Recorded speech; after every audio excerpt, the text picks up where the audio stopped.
Ladies and gentlemen, thank you all very, very much for being here in our first official webinar since you've joined this year's version of the Steer Profitability Competition. I am Chip. I've met a good number of you, certainly not all. Hope to rectify that someday. We've got a lot of ground to cover, so we're going to get into it pretty quick. First of all, they're going to, just to kind of set the table, set the stage, there are invariably going to be questions that you have that we don't cover in a webinar. Always know you can reach out to the SPC email. Bailey will give that at the end. You'll see communications from that email account. Use it at your leisure. I'm going to introduce you real quick to a few colleagues. You're not going to see them, but you are going to hear them. Bailey Abel. Bailey coordinates the Steer Profitability Competition. She handles essentially all the data today. She pretty much does all the work. You've just got to see my mug since I've got to do a little talking for this one. Bailey, anything you'd like to say to him here in our first webinar? Nothing too crazy right now. We'll talk a little more later about assignments and stuff, but for now, enjoy your first webinar and have fun listening to Chip. Not too many people have that much fun listening to me. Dr. Jackie Atkins is on. She is all things calming at American Simmental Association, and that's her purpose here in the Steer Profitability Competition. She's the third leg of the group that kind of oversees this, and I'll let Jackie kind of visit at the end in the interest of time. Kathy Schaefer, she handles a lot of our technical concerns, and she's going to be the one that when we have problems, and we will inevitably have some computer problems in some webinars, she's the one that you don't hear as much, but she solves them. So let's get right to it.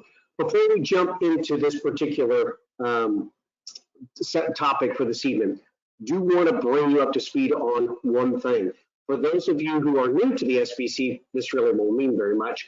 For those of you who participated in the past, you know we had a certain procedure, a certain flow that we followed relative to billing.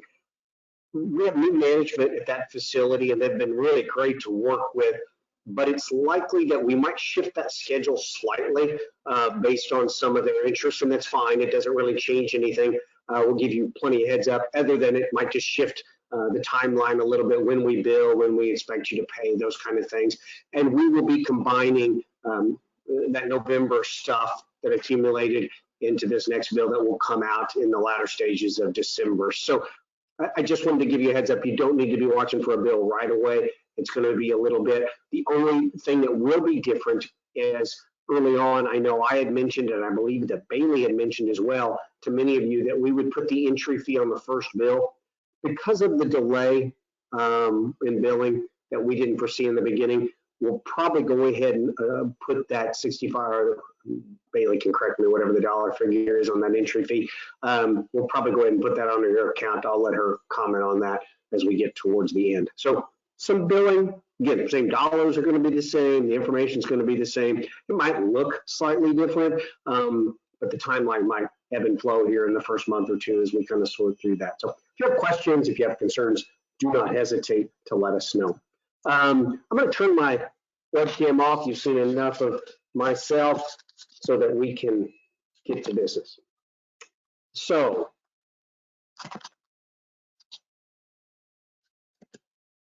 hold on 1 second.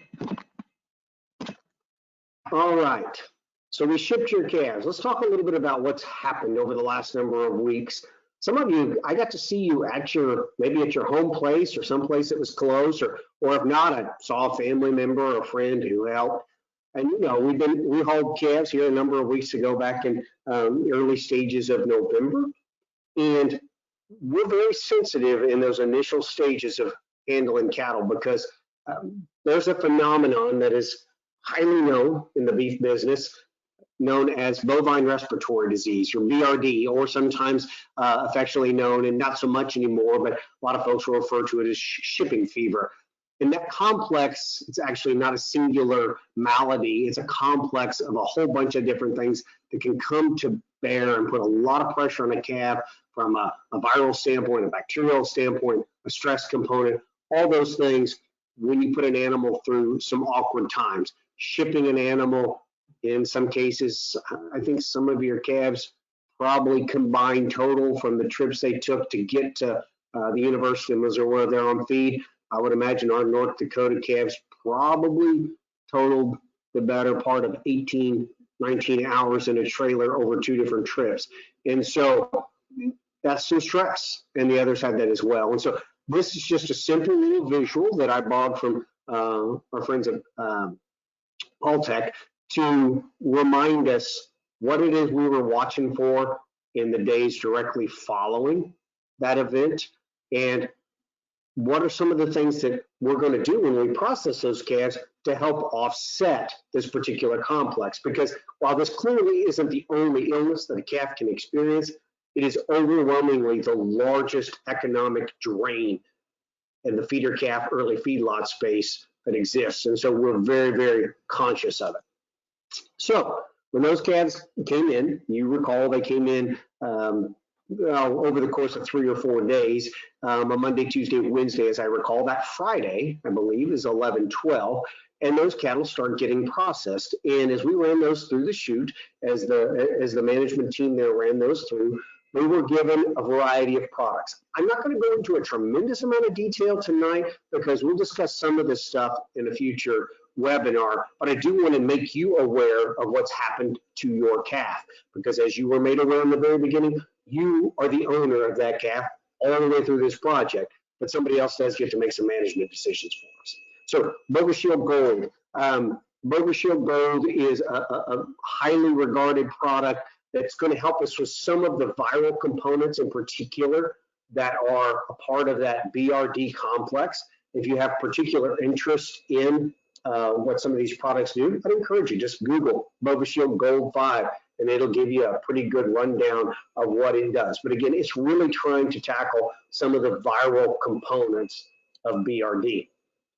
We also hit those calves with a product called Vision 7.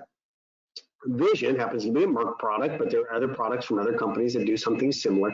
So it has a couple different aims. One is to get at some of the bacterial components that are part of that BRD complex.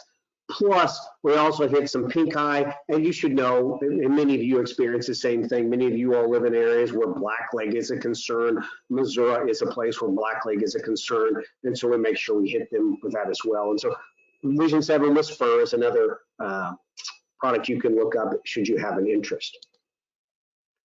Of course, we will deworm those calves. Need to keep that parasite load to a minimum, for obvious reasons that most of you understand. Not only does it make the animal healthier, which is clearly important, but it also makes them much more efficient. We don't need to be feeding parasites with our ration. We need to be helping the calf perform effectively.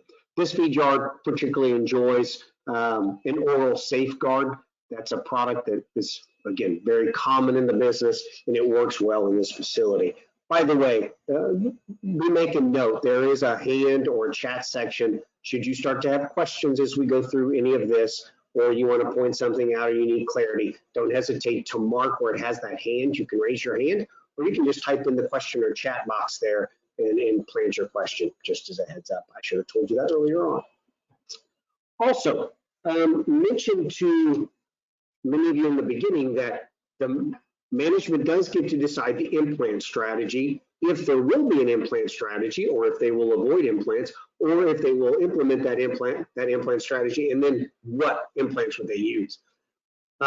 This yard, as are, to be frank, the overwhelming majority of yards, are committed to the extra economic benefits of implanting. Not all, and there are reasons to look at some natural cattle, and we probably will talk about some of that kind of stuff in future webinars. But for the quality, the performance built into the genetic profile, the kind of cattle that you all send to this yard, implanting just makes sense to take full advantage of that. It puts on pretty cheap weight gain, and pounds matter in this process. And so Revlor IS is the product that was used. And again, many of you are familiar, many of you have probably implanted cattle at home. If you haven't, we try to put those pellets in a couple of those spaces there on the ear. You can see the boxes on the ear, which is where we're trying to hit when we implant those calves.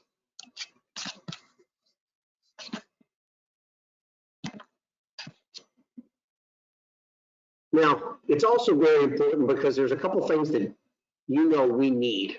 We need the DNA on these calves. We're going to genotype these calves so we can get as much maximal genetic knowledge as we can use for Dr. Jackie and her team and the eval team to take as much of the knowledge from the pedigrees that you provide with the actual performance of these calves and their genomics and put those into the genetic eval so we can get maximal knowledge, not only for these calves, these are steers, and so that's nice, but the bigger issue is it adds more knowledge to the sires of these calves, the dams of these calves, the various relations throughout those pedigrees. It just benefits everybody. So we collect those genotypes and we tag those calves. So what does that look like? Many of you can, forgive me, I believe my camera keeps screaming at me.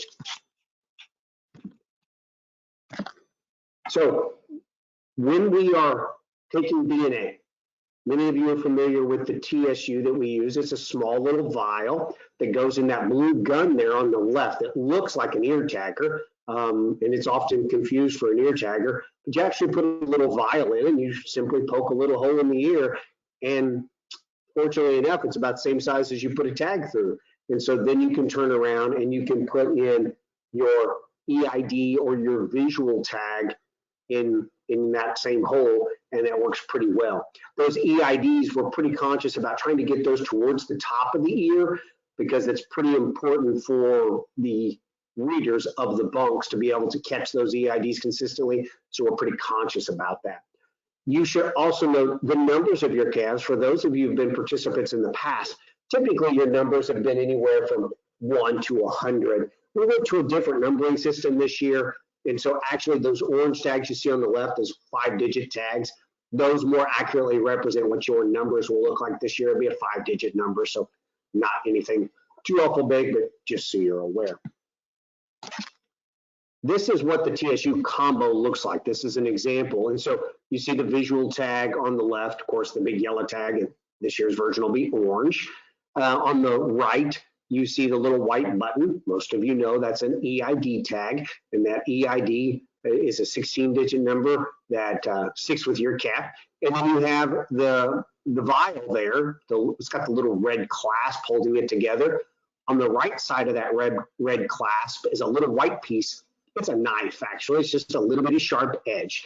And when you pull that red clasp out, that tissue gun pushes that knife through, makes a nice little small incision, and punches that piece down into that longer vial piece there on the left, and then seals it off. And so you don't have to refrigerate it. They're much more stable than any other form of DNA like blood or hair, and they're very reliable in that fashion. So we'll use those, and yours are collected. And to be interest of full disclosure, your vials are laying on my desk as we speak. Now, this is a visual of how those EIDs work. Your calves are consuming feed out of grow-safe units. These are 2 different sets of grow-safe units that are on the University of Missouri's farm. We've used both of these pins in the past. We're actually using different pin this time, trying a different approach. But the long and the short of it, the lesson's the same. So we have this TSU combo that we just saw. We take that EID, we place it in the top of the ear, and when they stick their head in that hole at the feed bunk, there's a reader, and it catches that EID tag has its head in the bunk, and there are scales under that bunk. There's scales on each corner of that bunk. So as that animal eats, it's constantly weighing, many times per second it's weighing. And so it can tell how much that animal is consuming. And then when that animal pulls out, walks away, that event is captured, that animal is left, and it'll know very clearly that animal ate X number of pounds during that episode. And same thing, just a slightly newer version over here on the right side. This one's actually with a water bunk, a newer version of GrowSafe, where they can actually get some body measurements. The calf walks in, and there's some scales under there. It actually catches their front feet. So some interesting novel stuff. Many of you have probably seen some of these. These are those tissue vials that we spoke about. Now, some things I'd like to talk about with this year's group. So as those of you who are past participants know, we collect all the expenses over the life of the project and add those up. And at the end, the steer profitability competition is quite simple. We take the value paid for your carcass by a packer and subtract all the expenses. That's real world cattle feeding, and you are cattle feeders. Initial calf valuation, meaning how much that calf is worth when it goes on test, has to be considered as an expense because we're treating it as if you had to buy that calf to put it on feed. Or in economic terms, some of you might think of it as an opportunity cost. You could have sold this calf and captured that value instead of feeding that calf. And so we need to understand that initial calf valuation, and we need to understand it in particular this year. Your calves, while they were processed on 11/12, the feed yard felt like they were best. They were consuming really effectively up till the 11/20, 11/21. And so they were very confident that all the calves in the pen were eating great. So that's when they were most comfortable actually starting the test. So when you look at the weights and the information online, the test actually starts on 11/22. You should know there are 19 participants. There are 19 of you. And you're from 8 states. Let's see if I can show you where you're from here. I think I might still have it up here. Here's where you all are from. The red states that you see that I'm scrolling over, those are the various states that your calves come from. From as far southeast as Tennessee and as far to the northwest as North Dakota. And we greatly appreciate all of you and the effort that you and your families went together to get all those calves trucked in. In addition, you might note that we have some other producers who feed in a pen alongside of you. They're not actually in your pen, but they feed alongside of you, some fellow beef producers, seed stock people.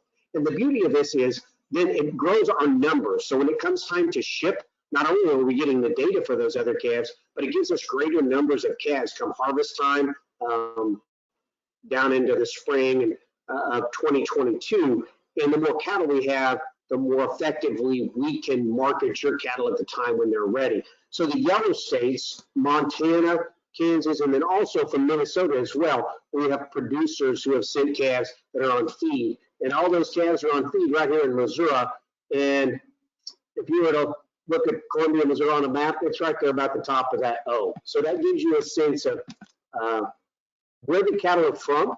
And interestingly enough, as a side commentary, 25, 30 years ago, if somebody said, where is the center of beef business in the United States? The center was clearly right here. It was around the panhandle of Texas. It was around Amarillo. Now, if we look where the center of the beef business is, the center of the beef business resides squarely over Nebraska, Kansas, and eastern Colorado. So it doesn't surprise me then, as somebody bringing these cattle in, that this group of calves has shifted probably a little farther north than this would have been if we'd have had this effort a couple decades ago.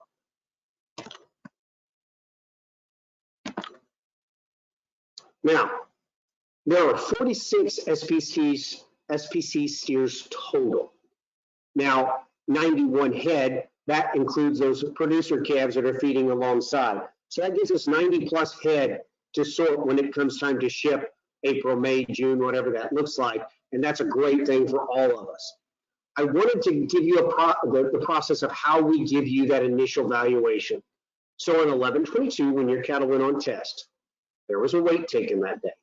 And we used the Wyoming, Nebraska summary to give us the prices. That's what we've done since the beginning of the SPC. We use the Nebraska summary to give us prices. And so if your calf weighed in these weight ranges on the left, there in the middle, that's what it was worth. And just so you know, for those of you who may not be used to looking at those numbers in the middle, for example, for calves that weigh 450 to 499 pounds, if somebody says they're $201 a hundred or $2.01 a pound, that's essentially the same number. It's a different way of saying it. One is talking about, well, they're worth $201 for every 100 pounds.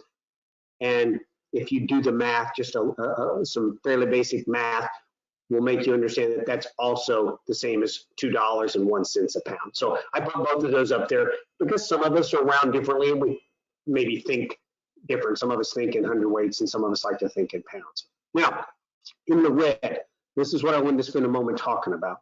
Last year when we looked at this, if you had a 650-pound calf, that calf was worth about 22 cents less a hundred than it is right now, or 22 cents a pound, excuse me, less than what it is right now. So a 650-pound calf coming into last year's SPC, the initial valuation, or what you could have roughly sold that calf for at auction as a feeder calf, was $981. Today, that same calf, $1,137. That's a big difference. Many of you have probably had this conversation with your folks or your family, maybe your ag teacher, and you watch the market yourself, and you know that the feeder calf market is quite hot. And that's tremendous. That's an awesome thing for our business. It's a bit of a complicating factor here in the SPC, and I'll explain why. Now, if you want to learn more about some of the current prices associated with your steers, you can go back later and look at this webinar, and you can look at the website that's there towards the bottom right.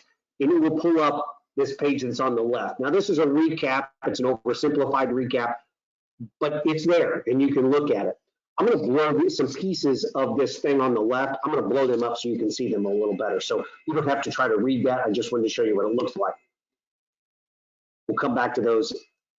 Now, if we look at, to give you clarity what we're looking at this component in the upper left of this weekly Nebraska summary, where it's talking about the price for steers of the type that you all provide. Now compare this week, or this would have been a few weeks ago. You can see the prices. You can compare how that had went up just quite a little bit over the week prior, but look how much different that is than a year ago. Feeder calf prices are really high. This complicates decisions for commercial cattle feeders because they have tougher decisions to make when these things happen. It also complicates decisions for folks who are producers who on occasion retain ownership through the feedlot. When calves are worth this much money, sometimes they're less hesitant to retain ownership. They want to sell those. And then graphically, these are the two graphs that were on that page from a couple slides back. And I want to show you a couple trends here so you're aware of what's going on. The top one, they're showing the same basic thing, different weights. The top box up here, these are for 5 to 6 weight calves. The lower box is for 8 to 9 weight calves. So the numbers are a little different, but the trends look somewhat similar. The black lines are a 5-year average of price for those weights. The blue lines are last year. The red lines are this year. So now let's take a look at what we see.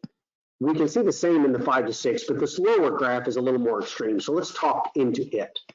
You can see the 5-year average. It just kind of floats there in the middle, and that's what the industry has proven that it does over the course of a year for 8 weight calves.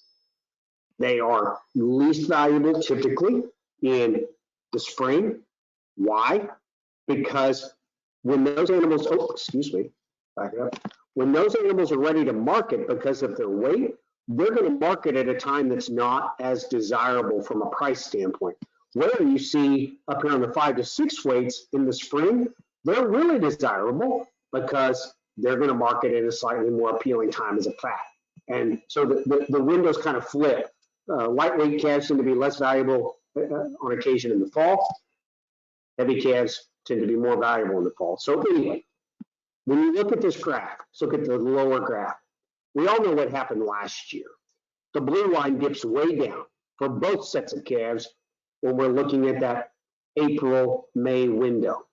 That was some of the COVID times that we were living in, and it really got the market backed up. Cattle at all levels, at all weights, really took a hit as the supply chain tried to figure out what to do with the cattle that were already in the yards. They couldn't get through packers. The packers could not run at optimal efficiency, and so they really struggled to keep the doors open. Yet, on the other hand, the little bit of beef they could get out was worth a lot of money, but it was costing them a lot of money to produce it because they were operating very inefficiently with a small labor force, an expensive building that was not running full bore. So all those things caused this blue line to dip way down last year. But for both weights of calves, by about mid-year, it normalized and got pretty close to that black line. Now let's look at the red line. The red line for the first half of this year seemed to be fairly close to the 5-year weighted average. The red line was not terribly far away from the black line until we got to about July or August. And then it just kept going up and up and up. And that's where we find ourselves. That means your feeder calves are worth a lot of money. And in many cases, you would choose to sell them because of that. But you're looking for the educational and competition aspect of this SPC, so you stayed with us and you stuck with it. We appreciate that. Here are the calf weights in dollars associated with those calves in the yard right now. And that actually is a picture of some of your calves. It shows a little bit of the diversity we have in this set of SPCs. What you see there is, yes, a red-white one, 2 black ones, and a smoky black-nosed Charolais. So we got a little bit of everything going on in this year's group, and that is awesome. Average weight, 705, ranging all the way from 476 down to a little over 9. So a little bit outside of our desired window, but we will make it work. That means the average price per pound was $1.75 a pound. You can see that ranges from about $1.60 to a little over $2. That means, what were those calves worth on 11/22? The average calf in this pen was worth $1,230 and some odd cents. They range in worth on that day from $962 to almost $1,500. That's an awesome number. Recognize, however, that the complicating factor, and this is last year's real quick, and I'll come back to that complicating factor. If I just flip back, this is this year's average weight 705, average value is 1230. Last year, average weight 673, average value 1021. So the average value of the calves in the pen is $200 higher than last year. What does this mean to you? This means you need to expect something. Your expenses are going to be inflated a little bit this year because of this number. It's going to inflate the expenses through the life of the project because you could have sold those calves and put that money in your pocket. So just so you're aware of that. Let's ask ourselves real quick, what's a feedlot buyer looking for? First and foremost, health. They need calves that can take that stress, survive that stress, get into a feed yard and go to work. Whether that's your calves in this feed yard in central Missouri, or maybe you have a relationship, you and your family ship some cattle out to Colorado or Kansas or the Texas Panhandle. It doesn't matter. Or you sell them at the sale barn and you think, well, it doesn't matter. They'll never catch my calves. Oh, trust me, they will. In fact, arguably, if you sell any number of cattle at all, this sounds a little strange and I can explain it to you more offline if you want help with this. But this is said pretty frequently that the buyers of your feeder calves frequently know more about your cattle than you do. Because even though you may not think they track them, they do. Clearly, they're looking for genetic merit for feedlot gain. They need to know your cattle can go to town, eat, and grow efficiently. Now, sometimes they're not in a position to have, most of the time, they're not in a position to know the EPDs, but they might know who you buy your bulls from. And they might know that that outfit has a reputation for making profitable feedlot cattle. Or they might use some of the other tools that are known today, and we'll talk about one of those briefly here in a couple minutes. But they're looking for cattle that can grow. Clearly, they're looking for cattle with carcass value.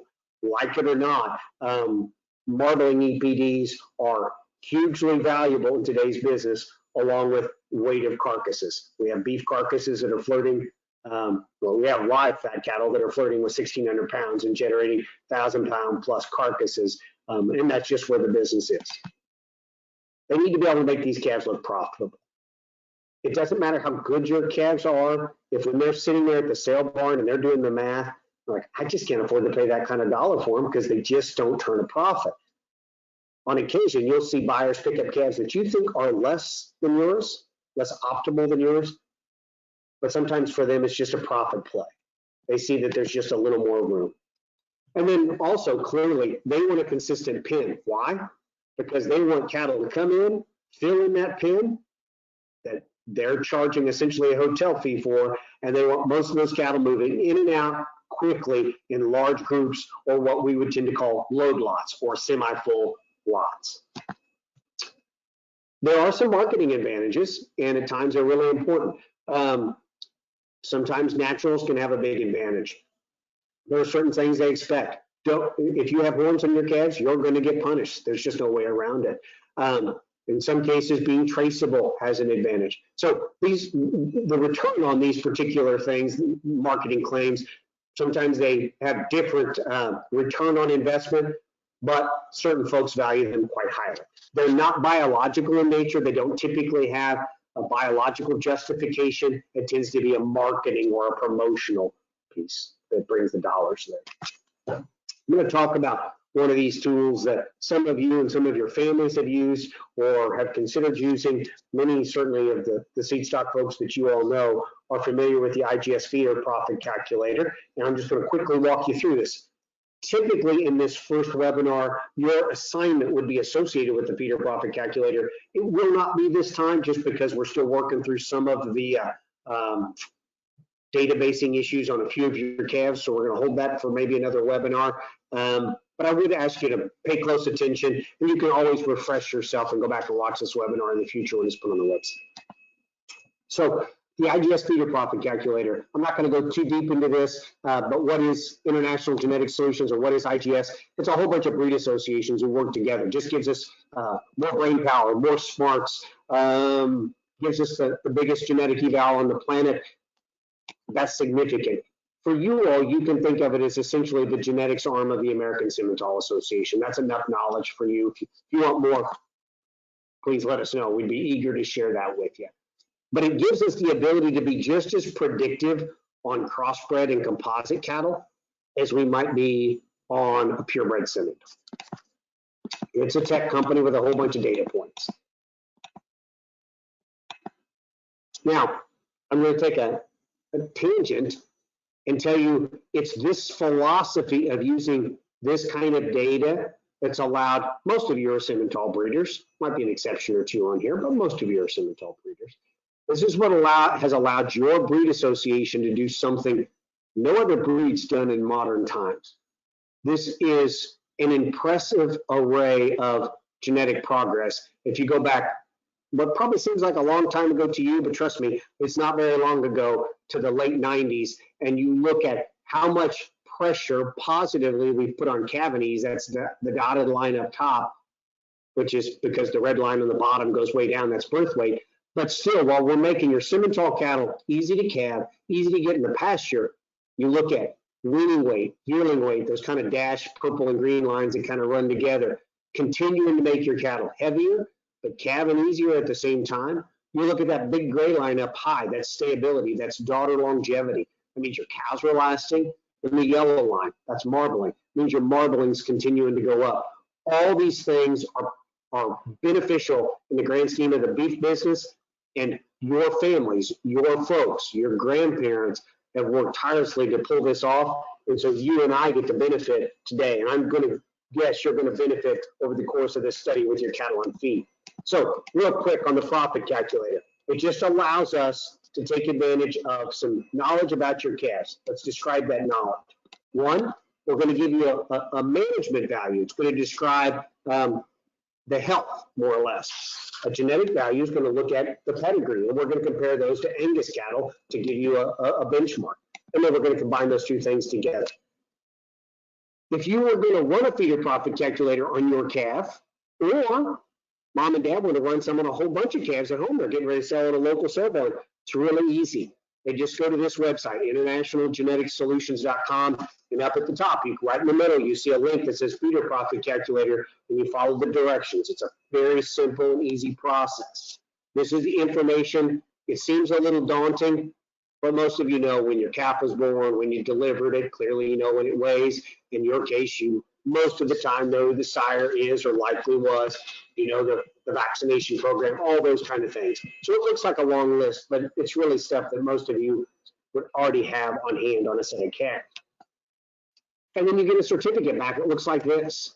And this certificate tells you a whole host of things. On the left, it tells you the location of the calf, who owns them. That stuff's all in blue, so you can't see who owns this set of calves from a few years ago. But below that, it tells you the color, the sex, the weight, the average weight, the weight range. It tells you when they were weaned, so that a cattle feeder knows, have they been weaned for a long enough period of time for me to have confidence in these calves being healthy? Meaning, have they been weaned at least 30 days or more? Then below that is the treatment history, vaccinations, dewormings, and the like. On the right's the big deal. More or less what this says, that great big bolded number that says total relative value, $8.58 a hundred. That means for the quality that this particular producer put into this set of calves, a buyer could justify paying another $8.58 over the average calf that day. It's still break even. You take $8, in this case, these are heavy 6-weight calves, you've added essentially an additional $50 of profit potential in these calves, and it didn't cost you any more. It was just good genetic decisions and good management decisions. And buyers have proven they will pay up, and it rewards folks. And ultimately, you will likely be asked by Bailey to run some of this information on your calves in a future deal. I want to show you real quick how this can work. Here's just using some really good Simmental bulls. One of the things the tool can look at is crossbreeding. And you all know that some of you are older folks, and you know you've sat in an FFA class. In that FFA class, they've told you crossbreeding and heterosis or hybrid vigor adds a lot of punch to an animal. And so I'm going to look at some different crossbreeding scenarios. And this, you can't see the Simmental sires that are being used because I can only get so much on this screen, but this is some really good Simmental sires, and in this case on a Hereford Red Angus cross or a Red Baldies. Those cattle bring a profit potential in this example of about $6.50 a hundred almost. Here we have some straight Red Angus cattle, about the same, $6.50 a hundred. That's nice. Most of that is actually, if you can see the screen close, you can see it's not really coming from the genetic potential of these calves, it's coming from the health. Now, let's put a little Angus. Now we got some 50-50 Red Angus cattle. We've jumped that up quite a little bit. Why? Well, because we know the Angus breed itself has focused very hard on terminal metrics over the last 20 years, and so that shows. There's just more terminal prowess. Those cattle are going to gain a little bit better, and they're going to grade a little bit better. Now, finally, if we can add just a little bit of breed complementarity, so here we essentially have some balancer calves. These are Angus Gelbvieh calves crossed with some Sim-Angus sires. We can see we're really maximizing profit potential. And I will tell you, when you can get above 10 with this tool, you're doing something really, really impressive. And I'm going to show you one other example. That's an example of crossbreeding and what it can do in the beef business. We're also going to show you an example of good management. I've just chosen a bull who's popular, not because he's the best one or the worst one, but because he's one of the heaviest used bulls in the Simmental population. Most of you are probably familiar with the name Cowboy Cut if you're in the Simmental circle at all. And so this is just him. This is his data from a year ago, interestingly enough. And I want you to pay attention to one thing. On the right, middle on the right, the two indexes. There's an API index and an API and a TI index. Those are simple tools to look at the genetic merit of an animal. And I'm not going to talk too much about that here. We'll talk about that in a subsequent webinar. But I want you to note, last year, note how he was in the second and the first percentile respectively, meaning he was at the very tip top for both of those indexes. This year, fall of 21, same bull. He's at 4 and 3, so still remarkably good, but he's not quite as elite. And a lot of times somebody will say, well, Chip, we just bought a bull 3 years ago, and he was great when we bought him 3 years ago, and now he just looks okay. That's probably true. And the same situation here for Cowboy Cut, because if we keep breeding responsibly, we're making better cattle. So that animal that we bought 2 or 3 or 8 years ago, he's getting passed up by some of his progeny that are even better. And that's what happens here with Cowboy Cut. So just as an example. But I'm going to take an example of 3 Cowboy Cut sons. what we have here, this is the inside of the feeder profit calculator. And what it says is you have a 6-weight steer, and he's out of one of 3 Cowboy Cut sons. Your mom and dad, you went to a sale and you bought 3 Cowboy Cut brothers and put them all out with some straight Angus cows. And these are nice bulls. You paid up for them, you like your cows, all those things, good genetics. However, you all chose not to vaccinate for BRD, and you chose not to wean those calves, meaning you shipped them on diesel fuel, as we might say here in Missouri, meaning the day you weaned them, you took them to the sale barn balling. And that means you put all that health risk into the next buyer. So what does that mean to the buyer? That means even given the really impressive genetics you bought, you've put them in a bad spot. They have to pay less for your calves to feel comfortable that they can make a profit. Not because there's not genetics there, there's clearly genetics behind them, but because in this scenario, we didn't manage them well. We didn't vaccinate against BRD, and we didn't wean those calves for at least 30 days. But here's the same bulls, same cows, so the same genetics are involved. This time we didn't wean them for 30 days, but we at least decided we would vaccinate them twice for BRD. Now we're at least on the right side of zero. We're not going to get a whole bunch of extra inflow of cash for this kind of number, but at least we've minimized risk to our buyer, and they have confidence when they take those calves off of our hand. But I want to show you what happens when we all work together. You buy premier genetics, and you manage them full bore, same sires, same Angus cow base. They've been vaccinated twice for BRD, and now they've been weaned for at least 30 days before I either put them on superior livestock auctions and sell them online, or I sell them at my local sale barn. Everything's the same, just I've managed them better. Those calves have a $10 premium over the average calf, and you have a third-party source like IGS to suggest that. So that's how the feeder profit calculator works. That's also some information about your calves. I will tell you, the feed yard tells me, in fact, I've actually been over there. I was over there just a few days ago to look at them. They are doing tremendously well. Much like many of you, we just had a little bit of a cold snap settle in here. The weather for their first time at the feed yard has been unseasonably pleasant.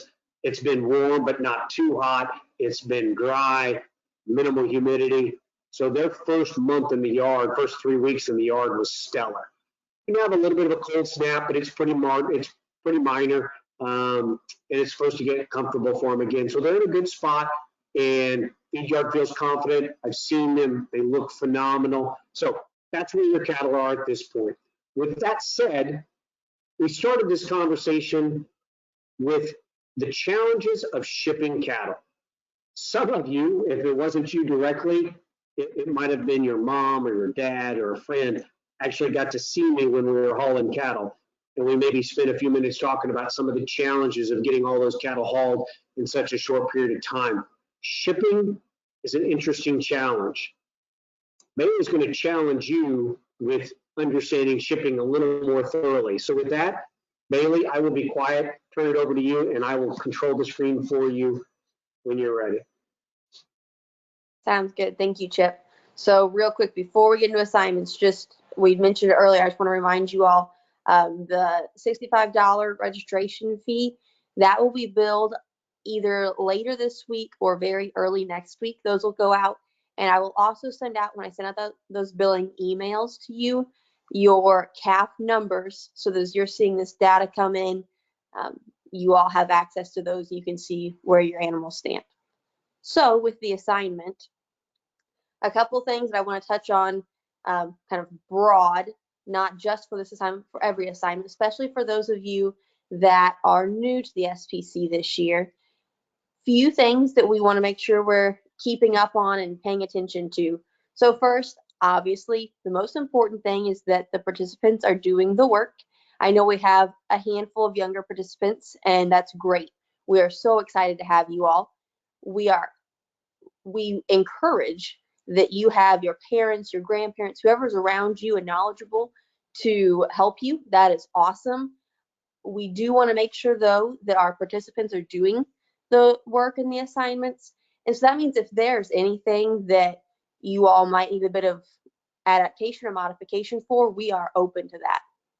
Younger participants, if maybe you're not as in tune to typing and we have an assignment that you all are typing answers for something, we are happy if you want to record a video of you answering those questions, you want to handwrite and send in a picture of that as your assignment, we are happy to have those adaptations as long as you're still meeting our criteria.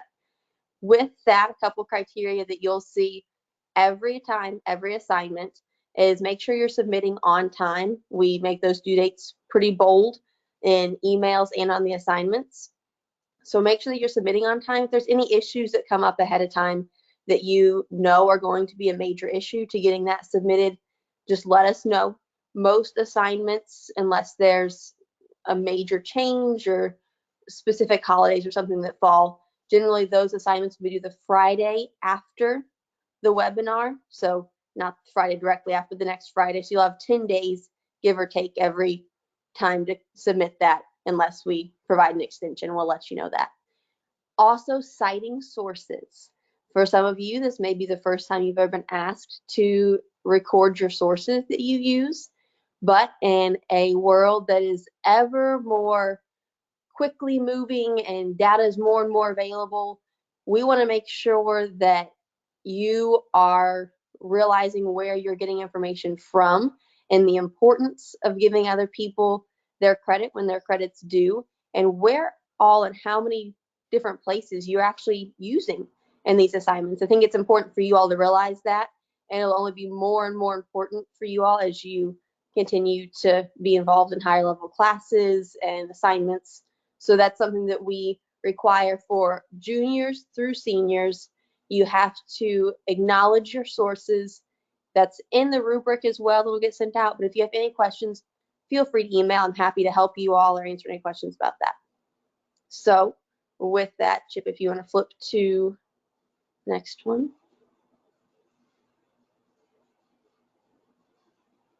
So for this month, your assignment is all about shipping. And so you're going to get an email directly after this webinar is over, and it's going to include your assignment and the rubric that I will use to grade. So this assignment is discussing all about some of those pieces that will go into shipping. If you are truly shipping a whole potload of calves to a feedlot, what are some pieces that you would have to take into mind, to pay attention to work through before those calves even stepped on the trailer? So you will see this assignment has some sources in it, and those sources are there to help you. Younger participants, that's probably all you will need.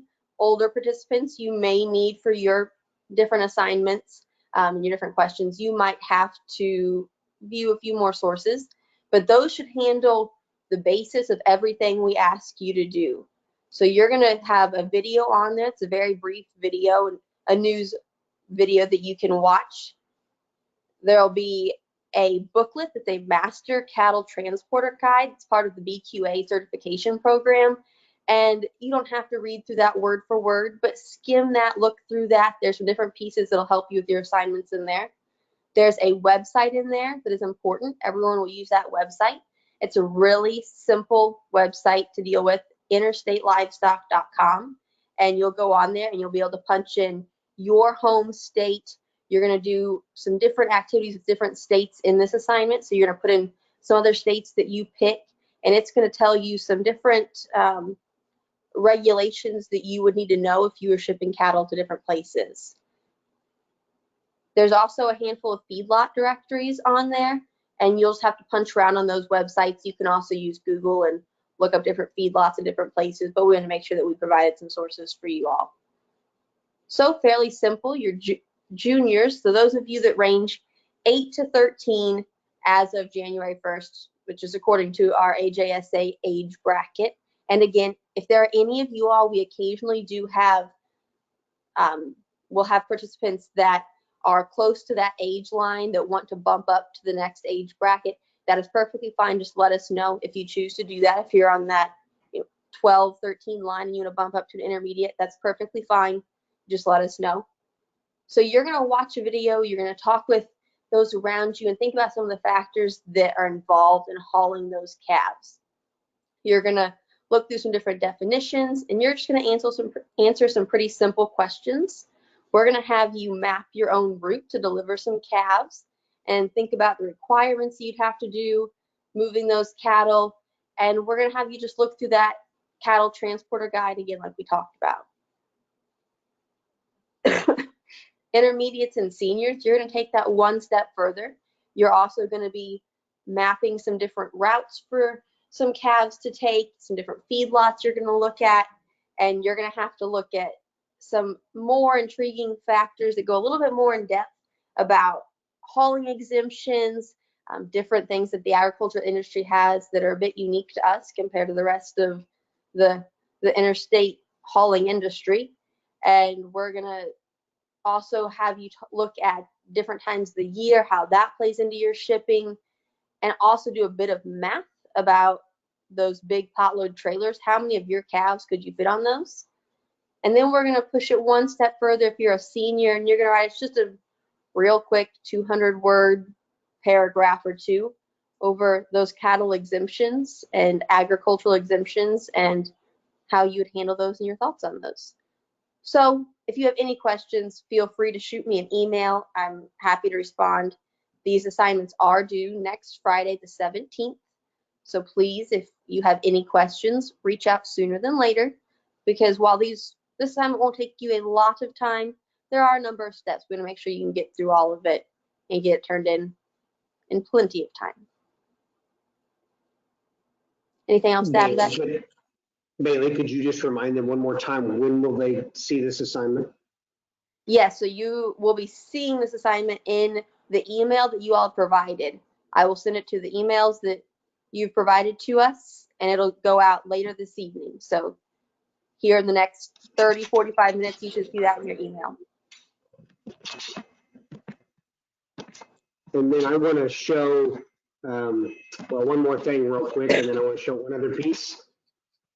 If you don't recall, make note, June 4th will be your next webinar.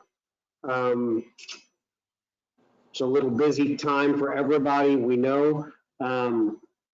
Staff knows that as well, but we'd like to be able to stay consistent with your time that first Tuesday. So go ahead and make yourself a note that we'll meet at the same time on January 4th. I do want to show you one thing before we get off here. And Chip, go ahead. Real quick, just to reminder for those on and those that will be watching this as recorded, just remember that these webinars are required. You can either attend them live or you can watch them within the week, but you must attend these webinars and watch them each month. The same with the assignment. The assignments are due every month, barring a very, very major issue that you would need to reach out to us about.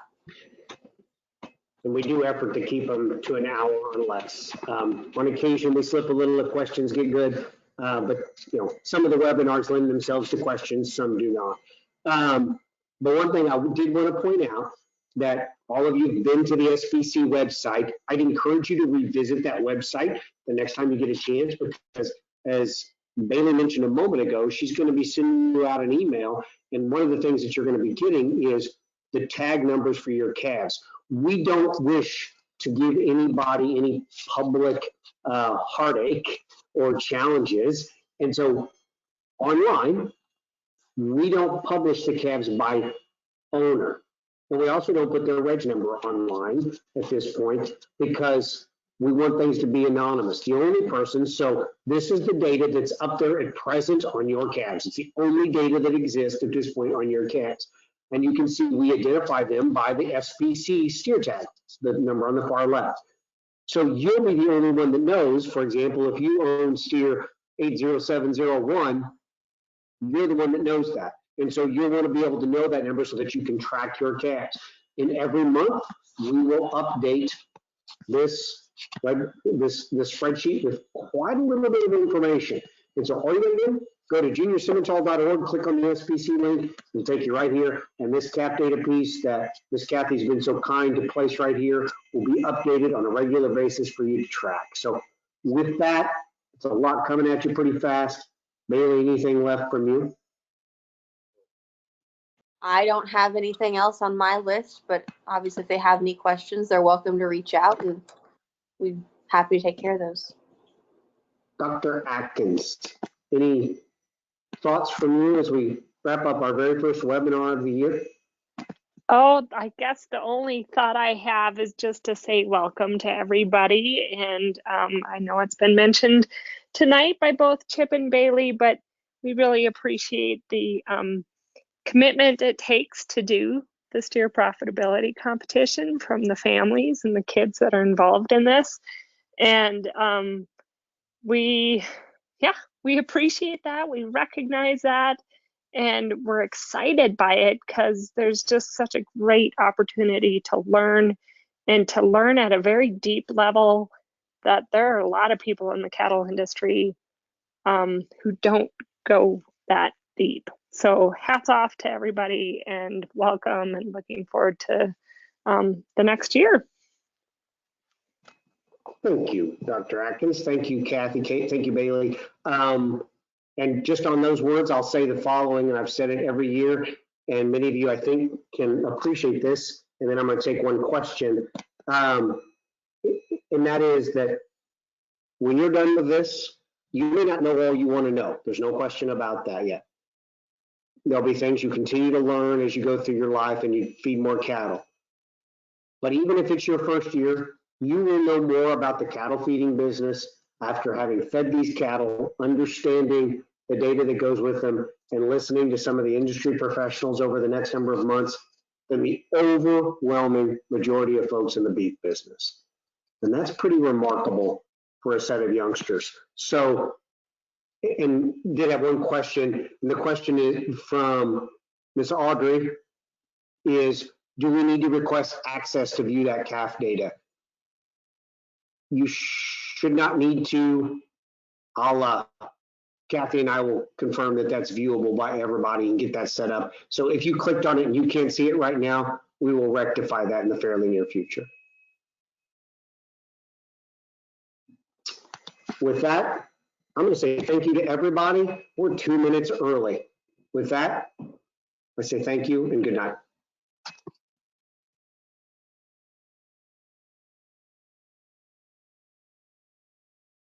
Good night, everyone. Good night. And Chip, I'm checking out the calf data sheet right now. Thank you very much. Good night, all. Good night.